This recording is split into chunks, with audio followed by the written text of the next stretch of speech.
하나님께서는 만물을 창조하셨습니다. 그리고 만물을 창조하신 것으로 끝낸 것이 아니라 이런 만물을 축복하셨습니다. 생육하고 번성하고 충만하여라. 이렇게 하나님께서는 선언적 축복을 통해서 만물을, 자신이 창조하신 만물을 축복하셨습니다. 그리고 또한 이런 만물이 번성하도록 지금도 주관하고 계십니다. 그러한 속에 하나님은 영광을 받으시는 겁니다. 하나님은 만물이 선함으로 생육번성 충만하도록 인간이 죄를 범하기 전에 창조를 했다면 인간의 죄는 그 선함을 역행하는 부분들로 죄를 범하게 되는 겁니다. 결국은 그 죄는 선함에 악이 들어오게 만들었고, 그리고 또한 죽음이, 그리고 병듦과, 그리고 또한 공포와 두려움과 시기와 질투, 가뭄과 기금, 이런 부분들이 만들어집니다. 바로 가시와 엉겅퀴라는 저주였습니다.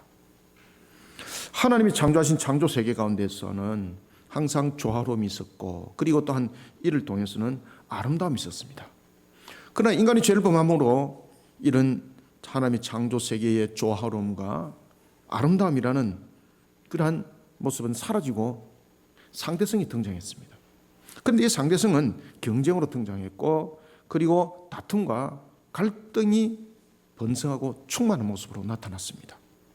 그런가 하면 권력의 암투가 번성하고 충만하게 되었고, 그리고 탐심과 탐욕이 충만하게 되었습니다. 이 가운데 부자가 있고 가난한 자가 생겨납니다. 만물의 소유주인 하나님, 그리고 주관자신 하나님, 세상의 물질은 하나님의 기쁨이 되어야 됩니다. 하나님께서 모든 만물의 물질을 만드실 때도 생육번성 충만하게 축복을 하셨거든요.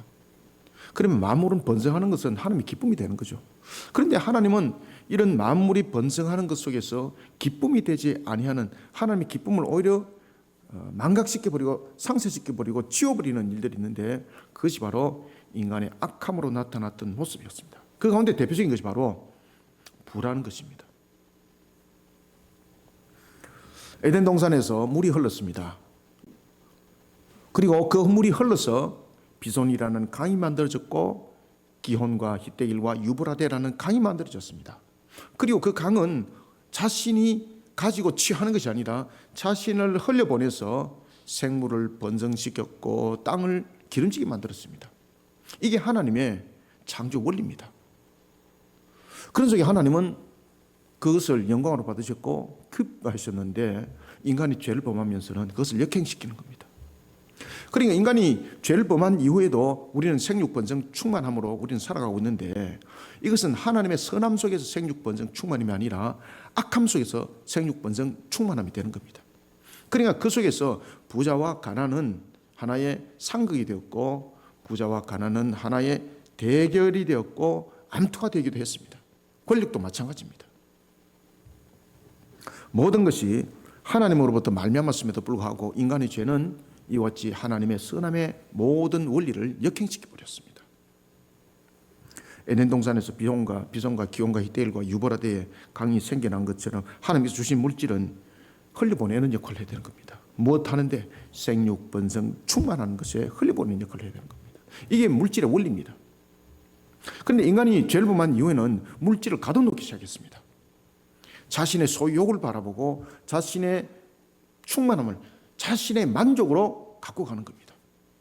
그러니 세상은 분명히 생육번성 충만하고 있는데 상대성이 생겼고, 그것은 이질감이 되었던 것입니다. 분명히 부자와 가난함이 하나님의 원리 속에는 존재하지 않는데, 인간이 죄를 범하면서 생육번성 충만을 가둬놓다 보니까 이것이 이질감으로 생겨났고 부자와 가난이라는 것이 생겨나기 시작했습니다.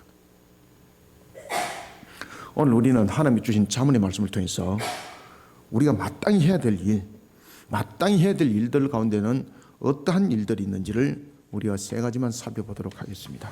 먼저 우리가 20절을 함께 한 목소리로 읽어보겠습니다. 시작. 가난한 자는 이웃에게도 미움을 받게 되나 부유한 자는 친구가 많으니라. 아멘. 자, 이게 지금 긍정적으로서 이 내용들을 잠언은 이야기를 하고 있을까요? 부정적인 의미에서 이 내용을 말을 하고 있을까요? 부정적인 의미입니다. 왜 가난한 자에게는 이웃이 없고 미움을 받게 되고 왜 부유한 자에게는 친구들이 많이 모여들까요? 라고 질문을 던지고 있는 겁니다. 제가 서두에 말씀드렸던 것처럼 하나님께서는 모든 것을 물질을 주실 때 부자와 가난을 만들기 위해서 물질을 준 것 아닙니다.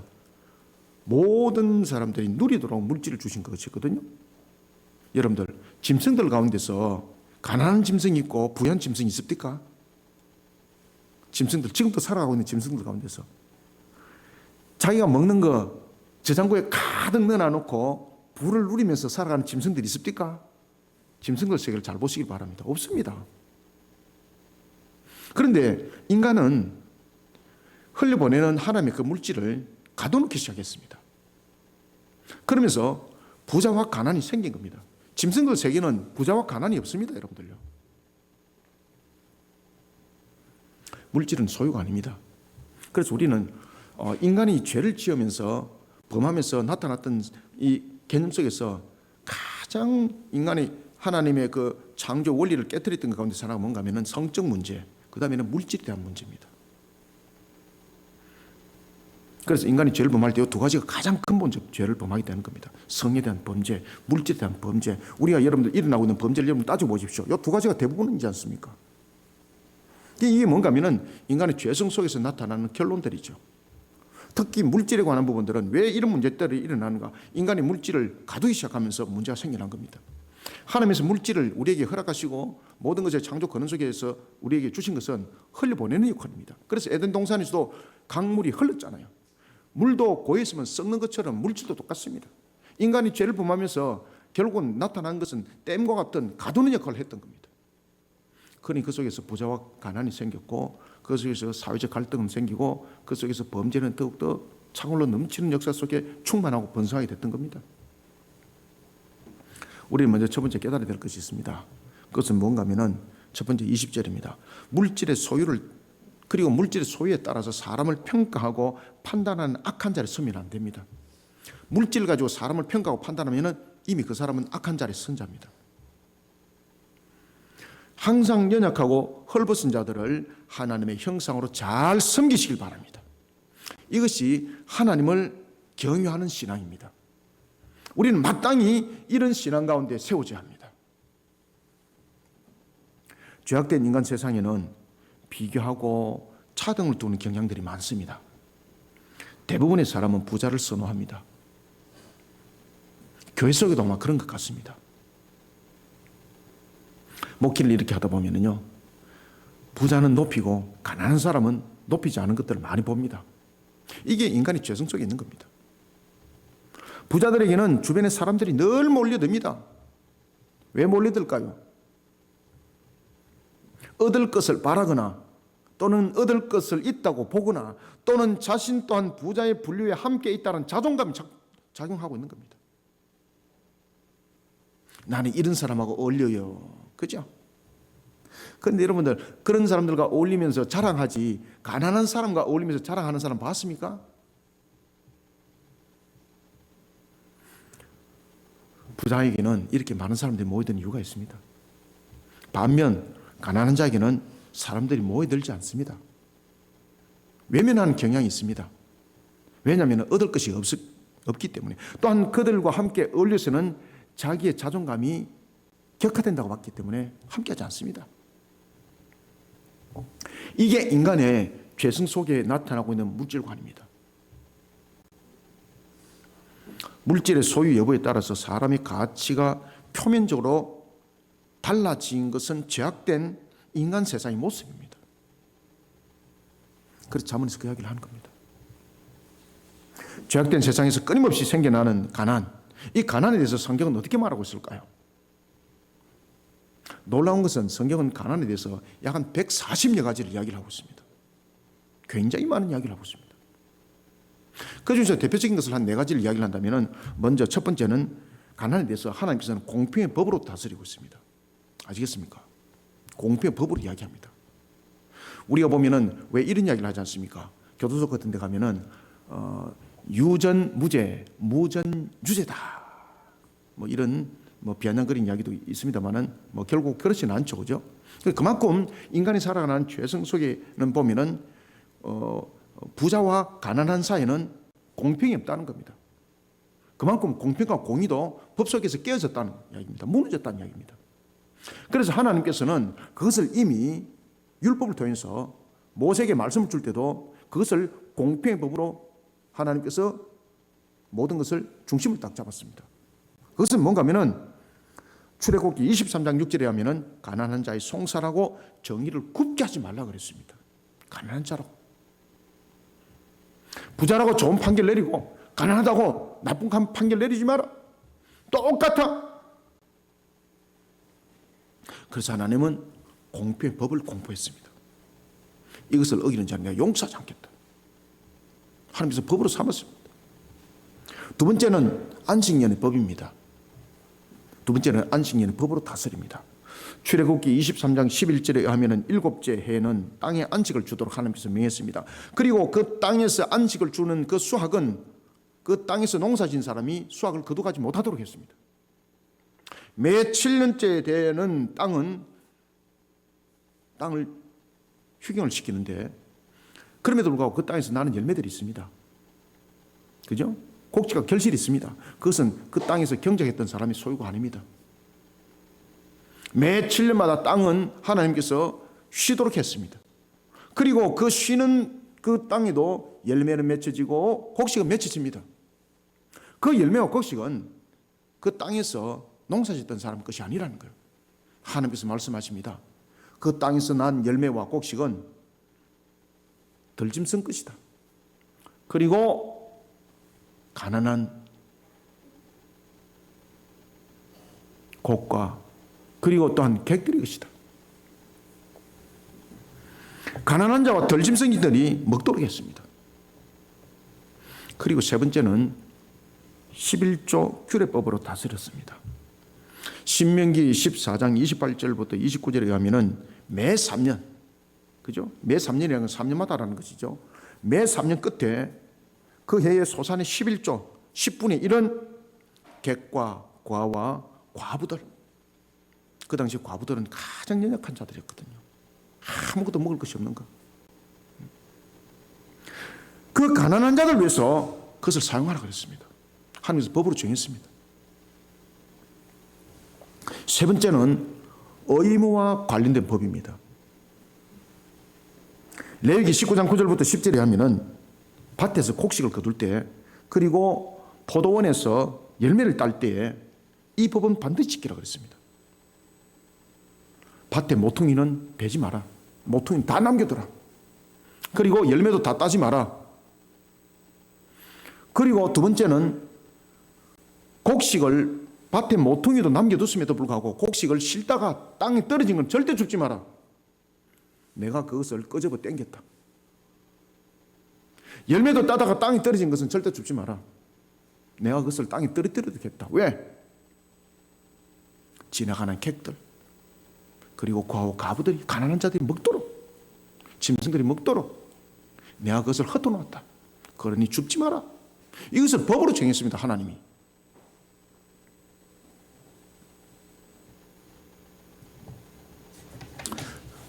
그런가 하면은 이런 법들은 여러 가지 부분에서 우리에게 다가오고 있는 것이 있습니다. 그 외에 뭐 다양한 법들이 있습니다. 의무조항도 있고요. 그런 부분들이 성경에 약 한 140가지가 있습니다. 가난한 자들 위해서. 그러니까 이 가난이라는 것은 결국은 인간의 죄로 인하여서 결국 나타났던 문제들이거든요. 그리고 부자라는 부분들도 하나님께서는요, 우리 모두가 생육 번성 충만함에 풍족함을 누리면서 살도록 하나님께서 우리를 축복하셨습니다. 그 속에는 부자와 가난이라는 하나의 상대성은 존재하지 않아요. 그런데 인간의 부유함이라는 것은 어떤 측면에서 이 부유함이 나타났는가 하면 가두는 역할을 했다는 거죠. 가두는 역할. 그래서 부자와 가난이 생겼다는 거예요. 가두면 안 되는 거죠. 20절을 다시 한번 더 읽어보고 말씀드리겠습니다. 시작. 가난한 자는 이웃에게도 미움을 받게 되나 부유한 자는 친구가 많으니라. 아멘. 가난한 자가 이웃에게 왜 미움을 받아야 됩니까? 가난한 자가 이웃에게 미움을 받을 이유가 무엇입니까? 그런데 부자는 왜 친구들이 만나요? 그들은 부자는 하나님의 축복한 자요, 가난한 자는 하나님의 저주받은 자라고 그들은 말했던 것입니다. 그러니까 가난한 사람들에게는 사람이 가지 않는 겁니다. 그리고 부자에게 붙어야만이 먹을 것이 있는 겁니다. 그런데 하나님께서는요, 그것을 용납하지 않는다 그랬습니다. 그렇게 할 경우 하나님께서 공의와 그리고 공평의 저울에 달아서 계산한다 그랬습니다.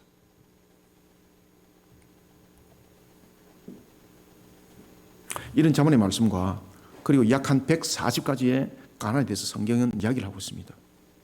이 부분에 대해서 교부들은 초점을 맞추기 시작했습니다.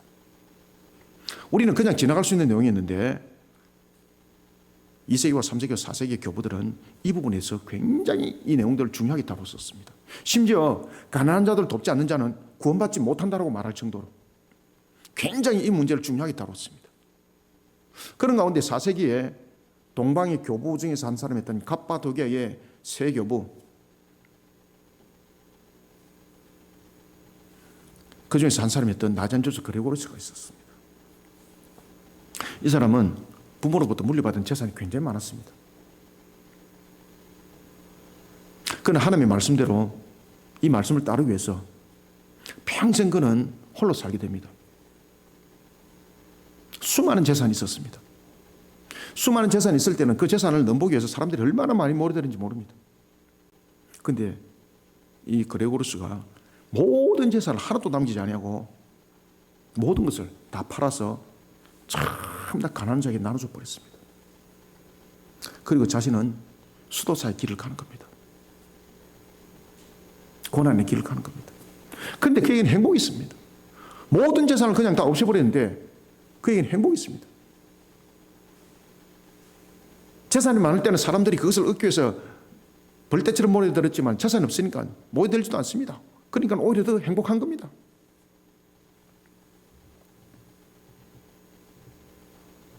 이와 같이 교부들은 가난이 인간의 죄로 인하여서 나타났던 아주 중요한 문제였기 때문에 세상 사람들이 물질을 가둬놓는 부분에서 부자와 가난이 생겼다는 것이죠. 그래서 물질을 풀어놓지 못하면 구원받지 못한다라고 말할 정도로 그들은 이 물질에 대해서 아주 분명했습니다. 우리가 생각하면은 저 잘못 생각하고 있는 거 아닌가? 저들의 구원론은 행위적 구원론이고 잘못됐지 않는가? 우리는 이렇게 말할 수 있는데 그렇지 않습니다. 그들은 창조 원리를 알았던 것이죠. 물질에 대한 관점이 무엇인지 그들은 알았던 것이죠. 그래서 하나님께서 이미 축복하셨던 그것을 가둬놓는 것은 인간의 죄성 속에서 나타나고 있는 문제다. 그것을 가둬놓는 것이 아니다. 비손과 기온과 히데길과 유브라데가 에덴 동산에서 물이 흘러서 생육번성 충만하게 생물을 만들고 땅을 기름지게 했던 것처럼 인간에게 주신 물질도 똑같다.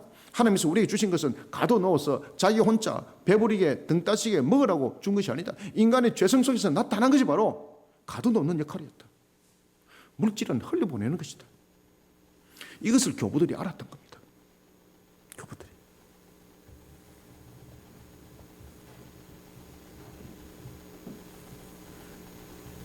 물질의 수에 따라서 사람을 평가하고 판단하는 악한 자리에 우리는 서지 않아야 합니다.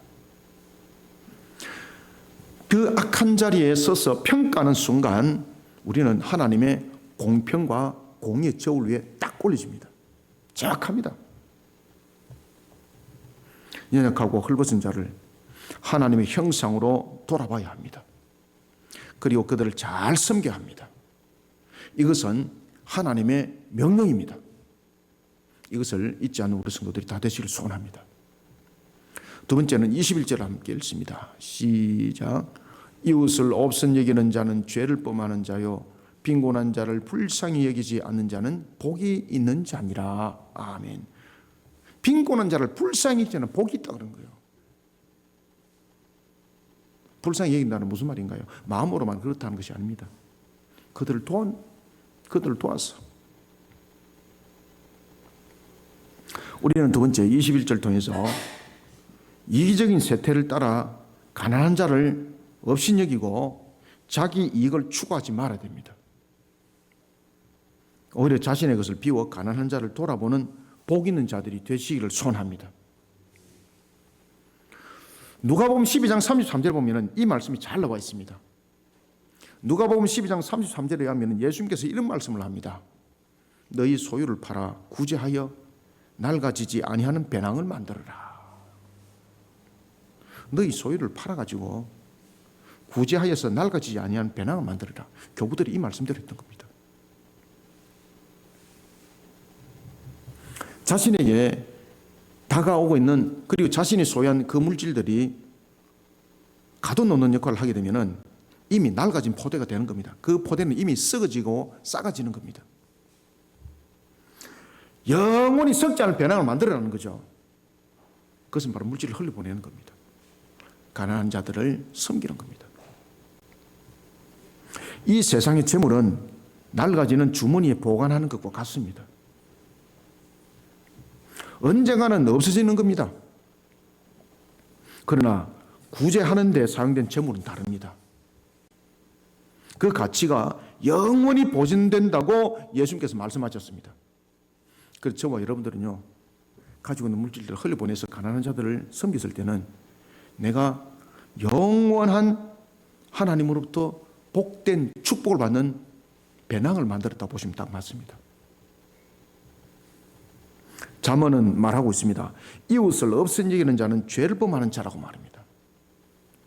그러나 반대로 빈곤한 자를 불쌍히 여기는 자, 다시 말하면 그들을 돕는 자들은 복 있는 자라고 말하고 있습니다.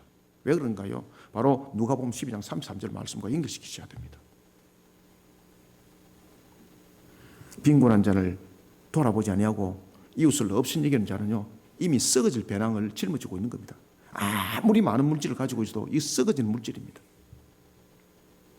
그러나 가난한 자들을 돕고 섬기는 자들은요, 썩어질 배낭이 아니라 영원히 하나님으로부터 축복받을 배낭을, 썩지 않을 배낭을 준비하고 있는 거예요.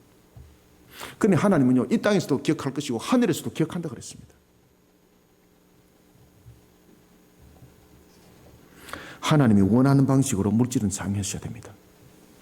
우리는 물질이 많다고 죄인이 아닙니다. 물질이 많다고 우리가 복받을 길을 벗어났구나, 이것이 아닙니다. 하나님이 주시는 물질을 하나님의 관점에서 그 물질을 잘 사용하셔야 됩니다.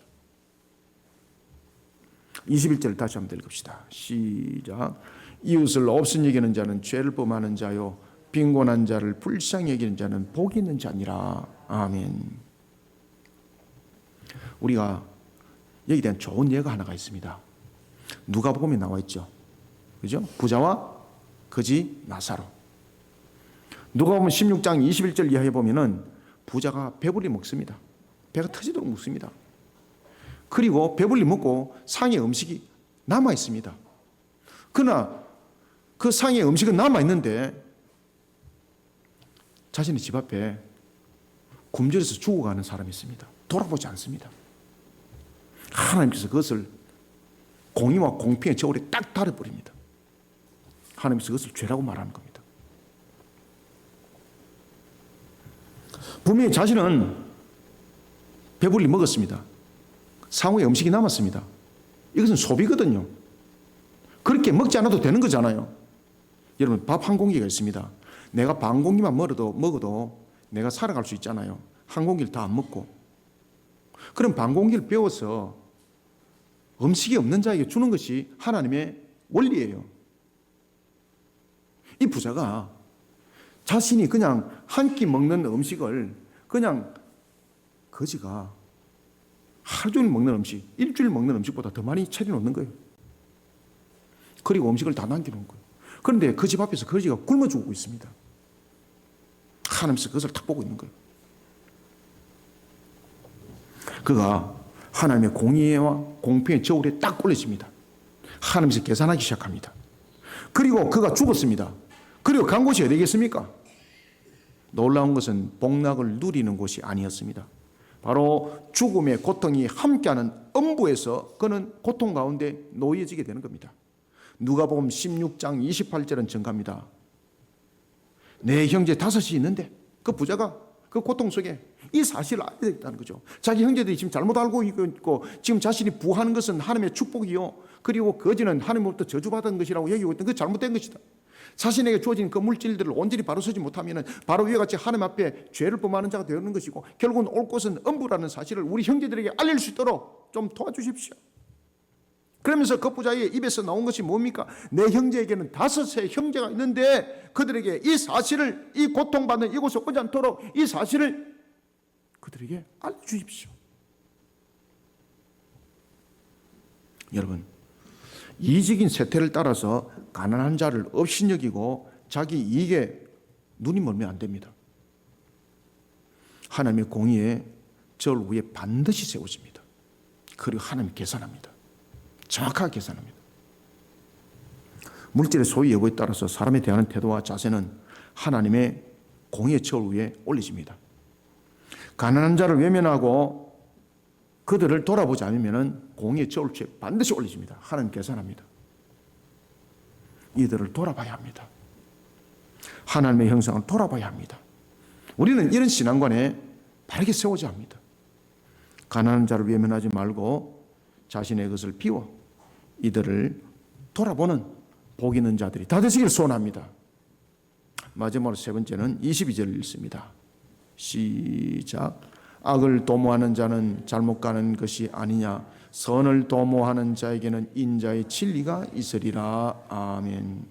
마지막으로 세 번째는요, 부유한 자들에게 휩쓸려 부를 선호하고 부를 쫓아 살아가는 자가 아니라 빈곤한 이웃을 불쌍히 여기는 그리스도의 가슴으로 살아가는 그리스도인이 우리는 되어야 합니다. 우리 마땅히 그리 되어야 됩니다.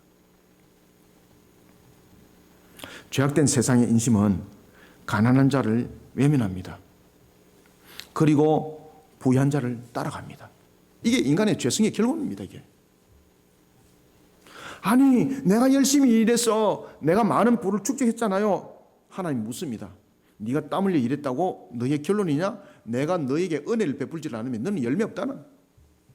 여러분들, 아무리 농부가 땀 흘려서 농사를 지어도요, 열매 맺게 하시는 것은 하나님이에요. 하나님이 열매 맺게 않으면 열매 없어요, 여러분들요. 그래서 부는 나의 결론이 아니에요. 물질은 나의 결론이 아니에요. 그래, 목사님은 가진 것이 없으니까 내줄 것도 없고 없으니까 큰 소리 치고 있는데 죄송합니다만 저는 호주머니 있을 때도 늘 이 말씀대로 살아가려고 몸부림쳤습니다. 제가 몸부림쳤습니다. 거둬들일 때보다 흘려보내니까요 진짜 기쁨이 있더라고요. 야, 이게 참 모습이구나, 이것을 알게 되더라고요. 그래서 처음에는 제가 교부들을 볼 때는 잘 이해를 하지 못했습니다. 그러나 그들을 알기 시작하면서, 아, 이들이 왜 이 부분들을 구원론으로 연결시켜서 말하고 있을까를 알게 된 겁니다. 하나님의 창조 원리를 깨트리면 어찌 그것을 구원받은 백성이라 말할 수 있느냐? 바로 그 말이죠. 그래서 현대신학을 연구하는 사람들, 이 교부들에 대한 사상들을 반드시 잘 아셔야 됩니다. 그들은 하나님의 창조 원리 속에 그 부에 대한 물질을 그들은 봤던 겁니다. 죄악된 세상, 참 인심이 얼마나 각박한지 모릅니다. 가난한 자는 외면하고 부유한 자는 따릅니다. 이것은 반드시 하나님의 공의 저울추에 딱 꼴려집니다. 그러니 이런 그릇된 길에 들어서지 않고 가난한 자를 돌아보는 자, 그 또한 공의의 저울추에 올려집니다. 그런데 결론이 다릅니다. 가난한 자를 외면했던 자들은 공의의 저울추에서 그것을 하나님께서는 죄로서 범이 다스리는데, 그런데 가난한 자를 돌아보는 자들도 공의의 저울추에 올려지게 되는데 하나님께서 그를 보이게 합니다. 값이거든요. 그것이 공의의 원리입니다. 그러니 여러분들, 하나님으로부터 정말로 복된 길을 걸어가고 싶습니까? 하나님 법을 잘 따르시길 바랍니다. 물질에 대한 사관들을 고치시길 바랍니다. 가둬놓는 물질은 썩습니다. 나의 인격을 썩게 만들고 나의 신앙을 썩게 만들고 결국은 마귀와 짝하게 만드는 겁니다. 비선과 기온과 히데길은 에덴 동산에서 흘렀던 물입니다. 흘려보내셔야 됩니다. 우리는 가난한 교회입니다. 그런데 우리는 11월 달에 바자회를 하지 않습니까? 그죠? 매년마다 남은 300박스. 근데 올해는 이제 더 많이 하기 위해서 하나님께 은혜를 구하고, 그러니까 하나님이 또 지혜를 줬잖아, 그죠? 다양하게, 보다 더 좀 퀄리티가 높게. 그렇게 시작을 하다 보니까 어느덧 목표가 슬슬 달성이 되기 시작합니다.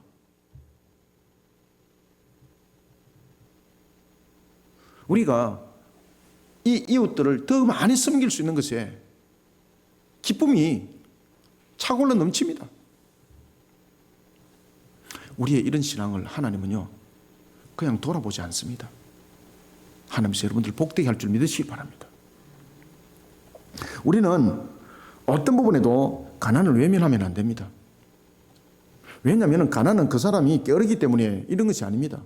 물론 그 사람이 게을러서 가난은요, 그 사람을 권면해서 부지런하게 만들도록 해야 되는 겁니다. 이것도 책임입니다. 그런데 그 사람들이 왜 게으름이 있을 수밖에 없을까라도 생각을 해야 되는 겁니다. 왜냐하면 할 수 있는 것이 없도록 만들어버린 것이 세상이잖아요. 그러면 할 수 있는 일들을 만들어주는 것도 세상이 돼야 되는 거예요, 여러분들요. 여러 가지 방법들이 강구가 돼야 되는 겁니다.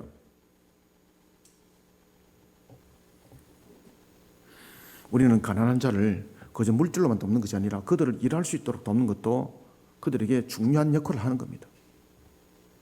그래서 이런 역할들을 하는 사람을 하나님께서 뭐라고 말씀하십니까? 궁핍한 자를 돌아보는 자를 복이 있다고 한 거예요. 복이 있다고 한 거예요. 자신의 이익을 위해서 타인에게 악을 행하는 것, 이것만이 죄가 아닙니다. 하나님께서 세우신 법을 지키지 않는 것도 그 행위 또한 죄에 속하는 겁니다. 그래서 악을 도모하는 일이 되는 겁니다. 하나님께서 명하신 것을 지켜나가며 선을 도모하는 일에 앞장서는 자들이 되어야 합니다. 이런 자는요, 세상을 향해 하나님의 사랑을 실천하는 자입니다. 하나님이 기뻐할 수밖에 없는 거죠. 부한 자들에게 휩쓸려 부를 선호하고 부를 쫓아가고 불나방입니다. 태우짐을 당합니다. 누가 보면은 부자에 대한 부분들이 거짓 나사로와 비교되지 않습니까? 세상의 모든 물질은 하나님의 것입니다. 우리는 이것을 잠시 빌려줘서 사용하는 겁니다. 자신이 땀 흘려 일했다고 그것이 결실이 자식의 것도 아니지 않습니까? 창세기 보면 가인이 그렇게 하나님께 예물 드릴 때 하나님께서 그 예물을 안 받았습니다. 아무리 우리가 경작을 열심히 하고 우리가 아무리 노력을 하더라도 결론의 열매는요, 하나님께서 은혜를 베풀어 주셔야 되는 겁니다. 그릇된 물질관과 하나님을 바르게 알지 못하는 사고관, 그런 그릇되고 하나님을 바르게 알지 못하는 사고관이 부자와 가난에 대한 갈등을 만들어냈습니다. 하나님의 선한 목적을 바라보는 물질의 사고관을 가져야 됩니다. 22절 다시 한번 더 읽읍시다. 시작. 악을 도모하는 자는 잘못 가는 것이 아니냐. 선을 도모하는 자에게는 인자와 진리가 있으리라. 아멘. 시편 41편 1절은 말하고 있습니다. 가난한 자를 보살핀 자는 복이 있으며 재앙의 날에 여호와께서 그를 건지시리로다. 아멘. 그죠? 재앙의 날에 그를 건지겠다는 거죠. 그게 뭡니까? 가난한 자를 돌아본 것에 대해서 하나님께서 그 값을 반드시 기억한다는 겁니다. 가난한 자를 돌아보고 섬긴 부분에 대해서 하나님은요, 그냥 흘려보내질 않아요. 시편에서도 그 말씀을 주고 있지 않습니까? 재앙의 날에 여호와께서 그를 건질 것이라고 말입니다. 재앙의 날에 그를 건질 것이라고. 부한 자들에게 휩쓸려서 부를 선호하고 부를 쫓아가면서 신앙의 옆걸음 치는 자는 공의의 값이 있습니다. 그 공의의 값은요, 무서운 벌입니다.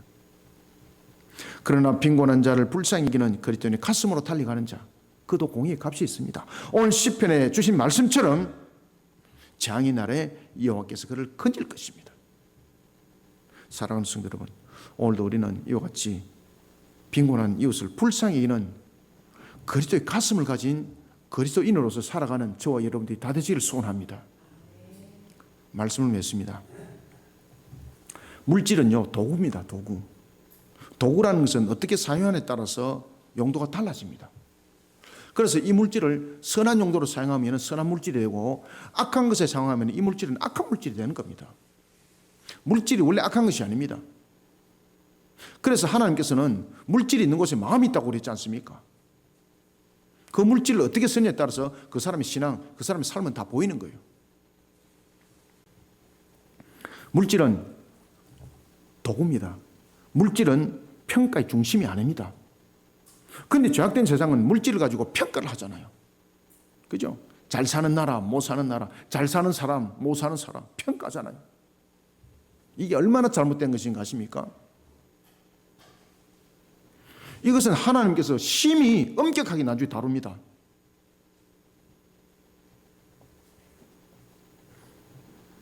물질의 주어도 주체도 하나님이에요. 물질은 주어도 주체도 될 수 없어요. 도구일 뿐이에요. 그런데 사람을 평가는 주체가 되어버렸고 그리고 주어가 되어버렸어요.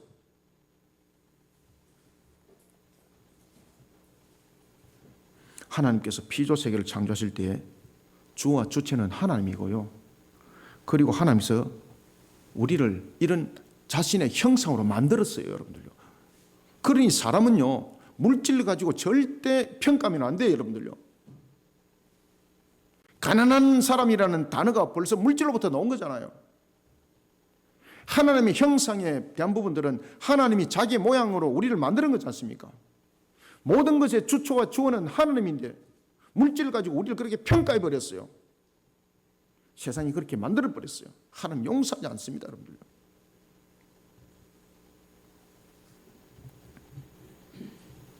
사람은 물질의 기준으로 평가할 수 없는 존재입니다.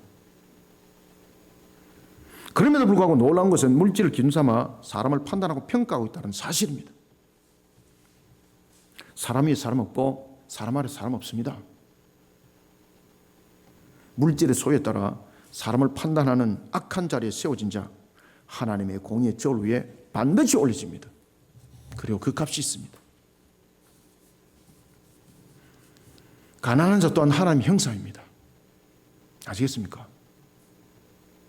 많이 배운 자도 하나님의 형상이지만은 많이 배우지 못한 자도 하나님의 형상입니다. 똑똑하게 말하는 자도 하나님의 형상이지만은 우리가 볼 때 어리석게 말하는 자도 하나님의 형상입니다. 그것은 비교 대상이 아닙니다. 모두가 존귀한 자입니다. 이게 하나님의 법입니다. 물질이 없고 가난하다고 그 사람의 인격까지 몰수당하면 안 됩니다. 사랑하는 성도 여러분, 헐벗은 자들은 하나님의 형상으로 잘 섬기는 마땅한 일에 우리 모두 앞장서야 됩니다. 헐벗은 자들을, 그들도 하나님 형상인데 그들을 우리는 잘 섬겨야 됩니다. 이게 우리의 마땅한 일입니다. 왜 이것을 외면합니까? 감사한 것은 우리 성도들은, 우리 그리스도교 성도들은 이것을 외면하지 아니하니 참 감사한 거죠. 지금 제가 세상을 향해서 이야기를 하고 있는 겁니다. 여러분들 향해서 이야기를 하고 있는 것이 아니라 세상을 향해서 지금 하나님의 말씀을 선포하고 있는 겁니다. 세상은 지금 깨달아야 됩니다. 왜 부자라는 단어가 있고 가난한 자라는 단어가 있는가? 인간의 죄성으로부터 나타났던 부분들이었고 물질을 가둬놓는 그런 썩은 하나의 물질 사관 속에서 나타났던 가장 인간의 죄악된 근원적 형태인 거예요.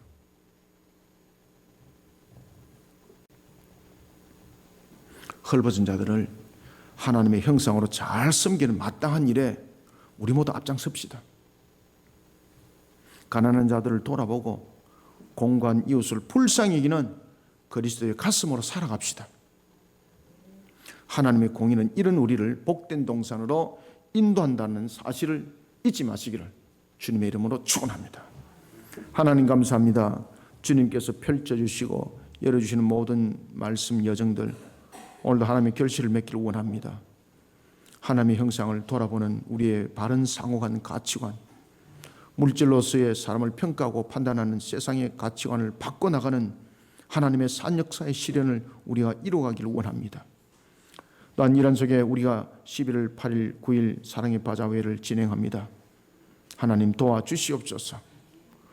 우리의 가지고 있는 능력은 없지만은 주님의 주신 말씀을 실천하기 위해서 우리 성도들이 한 사람 한 사람 모두가 일치와 연합이 되어서 이 사역에 감당하고 있습니다.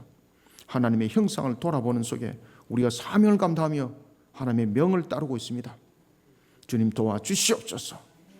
오늘도 이와 같은 주신 말씀이 우리 교회의 한 행사로 끝날 것이 아니라 세상을 동화시키고 바꿔놓는 하나님의 진리의 말씀으로 온 세계에 뿌리 내리게 하여 주시옵소서.